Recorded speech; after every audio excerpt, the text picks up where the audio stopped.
Prestasi yang paling membanggakan bagi aku adalah ketika aku pertama kali meraih distinction di Prestige Harp Award di Singapura. Pada saat itu aku juga terpilih untuk tampil di Esplanade Theatre Singapura dan aku menjadi satu-satunya yang dari Indonesia yang dapat tampil di situ. Hai Bunda, namaku Syarazade Nurul Amira Prasetyo. Aku berusia 15 tahun. Aku bersekolah di Mentari Intercultural School Jakarta, kelas 9. Aku berprestasi di bidang musik, khususnya harpa, dan aku pernah meraih Prestige Harp Award di Singapura pada tahun 2018 sampai 2022. Untuk harpa, aku pernah mengikuti kompetisi Prestige Harp Award dari 2018.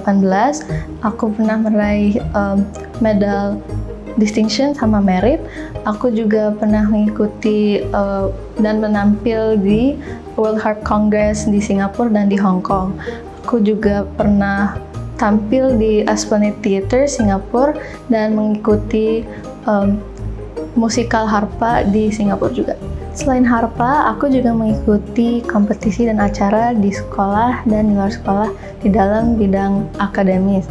Di dalam sekolah, aku mengikuti lomba Science Fair Exhibition dan juga lomba debat, lomba pidato, dan lain-lain. Kalau di luar sekolah, aku suka ikut lomba bahasa Inggris, spelling juga, dan World Scholars Cup. Yang paling sering aku ikut itu adalah lomba debat, lomba nulis, dan juga lomba pengetahuan umum yang berada di tingkat internasional. Syara itu anak yang baik sekali, dari kecil mandiri, menyenangkan, dan sangat penyayang sama orang-orang yang dekat ya, terutama. Terus Syara tuh rajin banget, jadi kalau belajar nggak pernah disuruh, kalau latihan harpa juga ya sekali-sekali aja diingatkan, tapi secara keseluruhan sih dia mandiri banget. Aku pertama kali main harpa ketika aku 6 tahun. Awalnya aku tertarik karena pernah melihatnya di koran, terus aku minta ibu untuk bisa belajar harpa, dan ibu membawa aku untuk nonton resital dari guru aku, yaitu Miss Heidi Awoy, dan sejak itu aku main harpa dan les bersama dia. Nah, aku tuh ngerasa Syara berbakat main harpa. Awalnya, terus terang, aku tuh nggak ngerti harpa sama sekali. Jadi, Syara dan adiknya aku lesinnya piano, yang aku tahu gitu ya. Nah, terus kok dia minta beberapa kali melihat gambar pemain harpa, juga pernah ngeliat ada di salah satu video ada pemain harpa gitu ya di orkestra. Dia bilang, aku mau Bu gitu, aku pengen belajar ini Bu gitu. Aku pikir anak-anak aja ya awalnya ya, namanya anak-anak melihat sesuatu yang baru. Tapi karena dia berulang-ulang dia minta, akhirnya aku carikan guru. Lumayan lama tuh, mungkin 1 tahun baru dapat guru. Dan waktu aku minta guru Syara itu untuk mengajarkan harpa, itu juga nggak langsung, karena harus dilihat dulu apakah bener nih anak-anak masih 6 tahun ini mau gitu. Akhirnya aku bawa ke resital harpa gurunya. Di situ dia nonton konser musik harpa dengan lagu klasik selama 1,5 jam nggak bergeming. Jadi setelah itu aku tanya, Syara tuh beneran suka? Iya, aku suka gitu. Ya udah, ayo kenalan sama gurunya. Sama gurunya diminta datang untuk dicoba gitu ya, apakah bisa anak usia 6 tahun lebih ini belajar harpa gitu. Pas dicoba ternyata dia langsung bisa gitu, langsung bisa ngikutin not-notnya. Nah, dari situ gurunya mau belajar. Di situ aku baru sadar, oh nih anak ternyata ada ya bakatnya, ternyata di musik khususnya harpa gitu. Yang paling menarik dari harpa untukku adalah harpa itu sebuah alat musik yang unik dan terlihat elegan dan cantik gitu. Aku juga suka suaranya karena suaranya sangat merdu dan bisa mengekspresikan berbagai emosi dan rasa. Selain itu juga tidak banyak orang yang bisa memainkan harpa. Lagu yang aku paling suka mainkan di harpa adalah Last Source by A. Hasselman. Ini adalah lagu favorit aku karena lagunya digambarkan sebagai air mengalir, dan setiap kali aku memainkan lagu ini suaranya sangat indah dan menenangkan.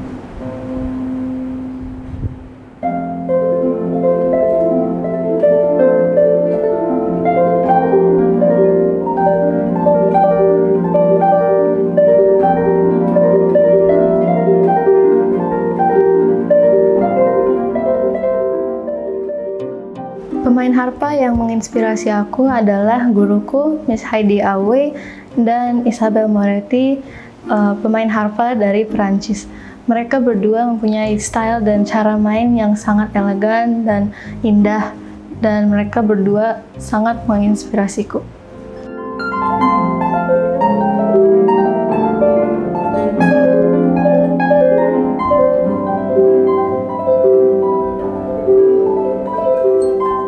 Cara aku mengatur waktu untuk belajar, bermain bersama teman-teman, dan juga bermain harpa adalah aku biasanya kalau weekdays itu lebih fokus ke mengerjakan tugas dan belajar. Dan kalau weekend itu baru aku fokus dengan bermain harpa dan bermain piano.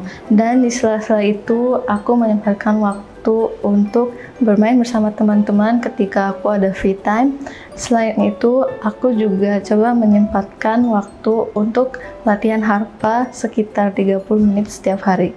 Nah, Shera tuh seneng banget baca. Alhamdulillah dari kecil dibiasakan sampai sekarang dia setiap hari pasti tetap baca buku. Walau kesibukan sekolahnya itu luar biasa, ditambah lagi dia punya waktu khusus untuk harus melakukan latihan harpa gitu ya. Tapi karena kebiasaan bacanya itu, dia justru lebih mudah untuk fokus saat dia harus bermain harpa. Kalau bermain harpa itu kan dia harus baca note-nya banyak sekali, dan dia harus bisa fokus pindah dari yang satu ke yang lainnya. Nah, dengan dia biasa baca, itu mempermudah dia untuk menekuni harpa khususnya. Terus selain itu, kebiasaan yang aku bentuk itu kebiasaan untuk senang belajar. Jadi anak-anak itu biasa untuk dapat aktivitas baru atau dapat info yang baru, terus kita ngobrolin gitu di rumah supaya mereka tertarik, mau mencoba hal-hal yang baru, dan ketika kelihatan mereka itu ada passionnya di situ, kita dukung, kita support. Satu lagi yang aku biasakan dari kecil itu dibatasi waktu untuk gadget atau nonton. Jadi Shera tuh sama adiknya waktu kecil punya jam khusus gitu ya, dan aku baru perkenalkan setelah mereka 2 tahun. Itu sehari sejam gitu, nanti lama-lama nambah sedikit, dan itu harus setelah mereka selesai rutinitas yang lain.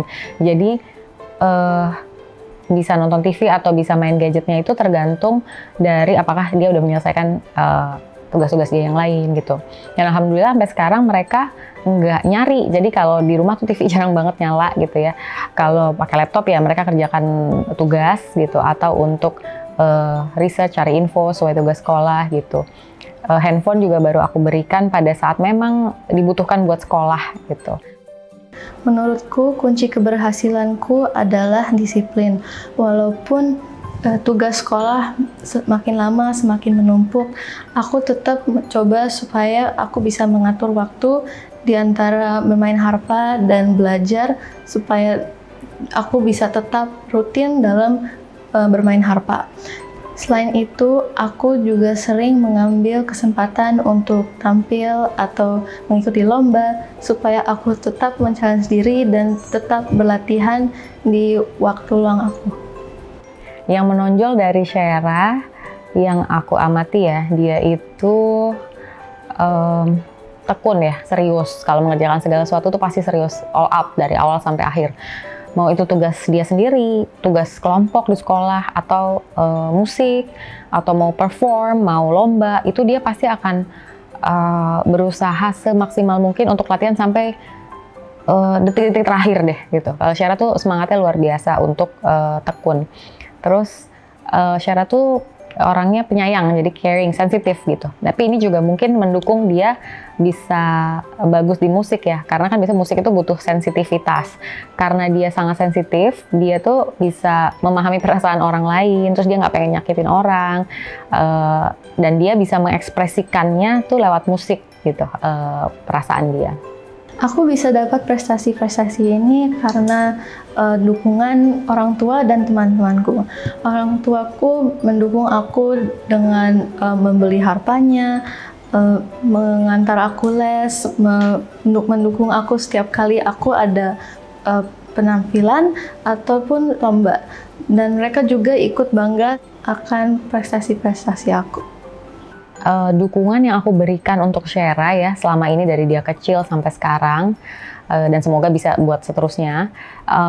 Yang pertama, aku cari apa yang dia suka gitu ya. Habis itu aku perkenalkan dia dengan berbagai exposure lah. Jadi perkenalkan dia dengan berbagai alat musik awalnya, dan perkenalkan dia dengan berbagai aktivitas gitu. Nah, setelah dia menemukan apa yang dia suka, bentuk dukungan aku jadi gimana dapat guru yang bagus, gimana supaya dia bisa rutin melakukan les harpa gitu, terus gimana dia bisa punya waktu buat latihan, ya kan, diatur-aturin jadwalnya, terus gimana dia bisa balance secara semua hal ya, fisik, intelektual, spiritual, dia balance. Karena aku yakin kalau anaknya balance, dia akan bisa perform melakukan apapun gitu. Selain itu, bentuk dukunganku tuh memberi kesempatan sebanyak-banyaknya untuk Shera. Apakah itu bentuknya tampil dalam konser atau ikut berbagai lomba gitu ya. Dan dalam proses tampil atau lomba itu pasti banyak latihan yang dibutuhkan, terus banyak biaya juga yang perlu kita siapkan gitu ya, dan tentunya dukungan karena anak-anak tuh ada masa-masanya pasti akan capek, apalagi kalau lagi banyak tugas sekolah, bosen gitu ya, terus nggak happy mungkin karena masalah dengan di lingkungan sekolahnya atau dengan teman gitu ya. Kita berusaha komunikasi sesering mungkin gitu sama anak supaya tahu gimana cara terbaik untuk dia bisa serius dalam menekuni apa yang lagi dia lakukan gitu. Teman-temanku juga mendukungku dengan memberi semangat setiap kali aku ada lomba atau penampilan, ikut nonton kalau ada penampilan, dan juga ikut bangga ketika aku meraih prestasi atau ada tampilan di manapun. Mereka adalah biggest fansnya aku.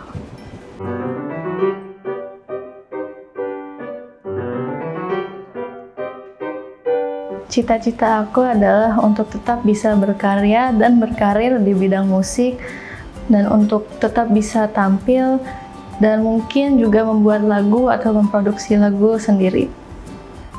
Sebagai orang tua, harapan saya untuk Shera bisa tumbuh jadi anak yang baik, sehat tentunya, balance hidupnya, lalu bisa bermanfaat ilmunya, dan terus nggak pernah berhenti belajar untuk menggali potensi diri.